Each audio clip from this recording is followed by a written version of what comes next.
Assalamualaikum warahmatullahi wabarakatuh. Perkenalkan, nama saya Dandi Armansyah. Pada video kali ini saya akan menjelaskan isi dari artikel yang kami dapatkan yang berkaitan dengan bisnis intelijen. Baik, di sini ada informasi artikelnya. Judulnya adalah Merancang Bisnis Intelijen dalam Produksi, Distribusi, dan Customer Service. Studi kasusnya adalah pada sebuah perusahaan yang ada di Uni Emirat Arab. Lalu jurnalnya adalah Business Process Management Journal. Baik, kita mulai dari permasalahan.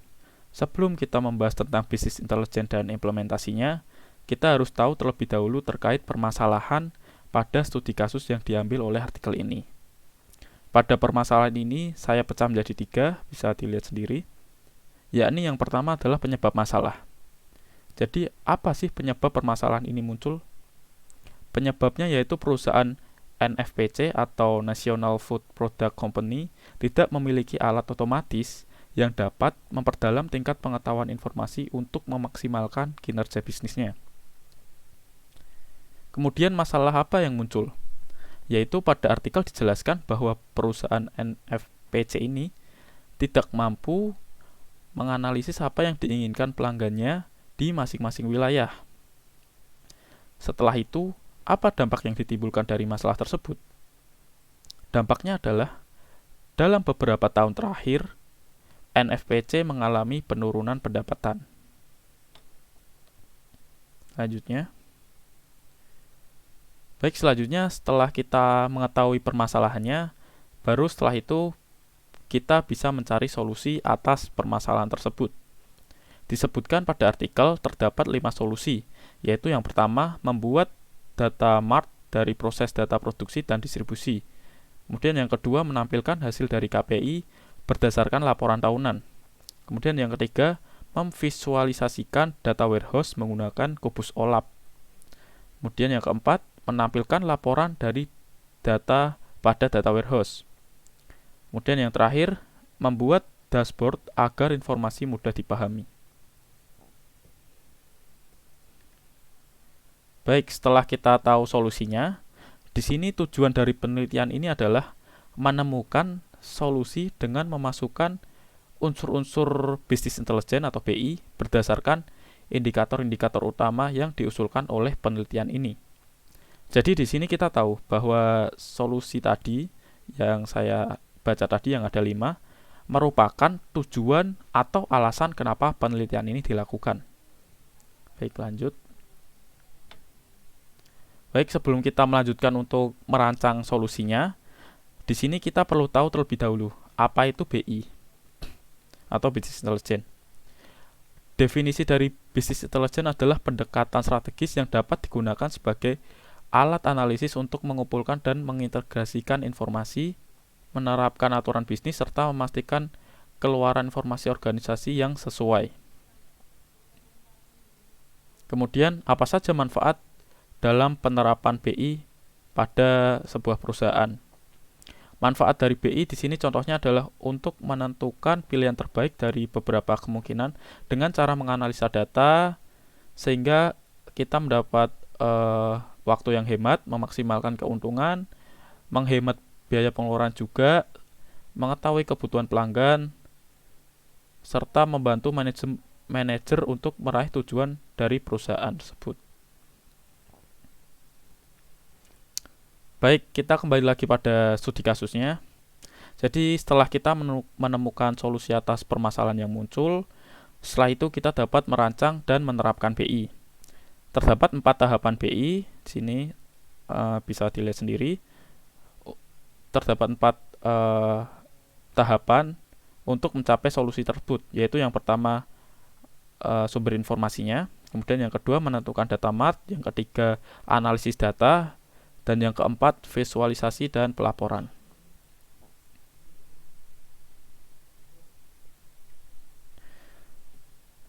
Baik, yang pertama sumber informasi.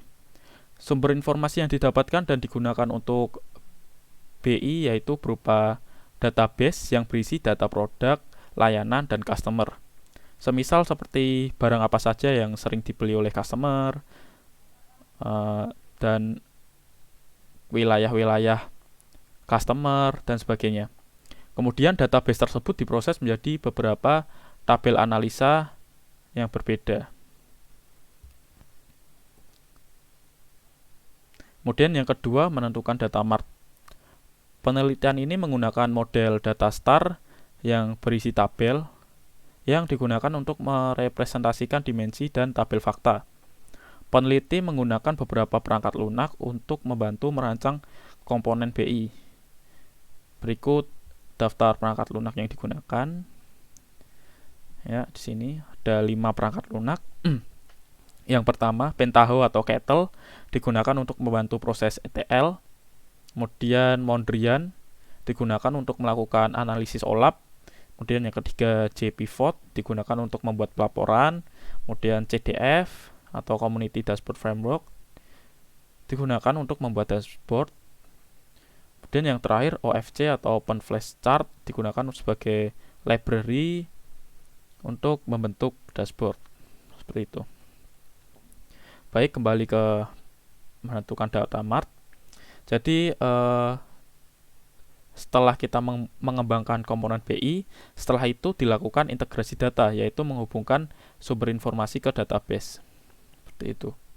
Pada gambar di kanan ini merupakan skema star yang digunakan untuk artikel ini. Kemudian tahap yang berikutnya adalah analisis data. Pada tahap ini dilakukan juga analisis OLAP. Analisis OLAP menggunakan perangkat lunak yang bernama Mondrian. Perangkat lunak tersebut dapat mengubah data relasional menjadi SQL dan juga dapat memvisualisasikan data seperti menampilkan grafik, ekspor data sebagai PDF atau Excel, dan sebagainya. Kemudian perangkat lunak lain juga digunakan untuk analisis, yaitu bernama JPivot. Perangkat lunak tersebut digunakan untuk mengoperasikan kubus multidimensi seperti untuk slice, drill down, dan lain-lain. Kemudian tahap terakhir yaitu pelaporan dan visualisasi. Pertama yaitu untuk pelaporannya and report output. Laporan yang akan ditampilkan adalah berupa statistik customer per tahunnya dengan menggunakan OLAP browser seperti gambar yang ada di kiri. Data ditampilkan dalam bentuk baris dan dalam bentuk chart.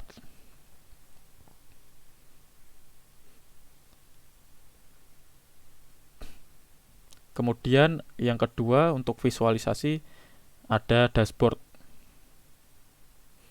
Dashboard akan menampilkan grafik atau chart secara real time, secara langsung. Selain itu juga menampilkan tingkat kepuasan customer berdasarkan wilayahnya dengan bentuk diagram lingkaran seperti yang ada di gambar di bawah. Yang kiri adalah chart, yang kanan adalah diagram lingkaran berdasarkan wilayahnya.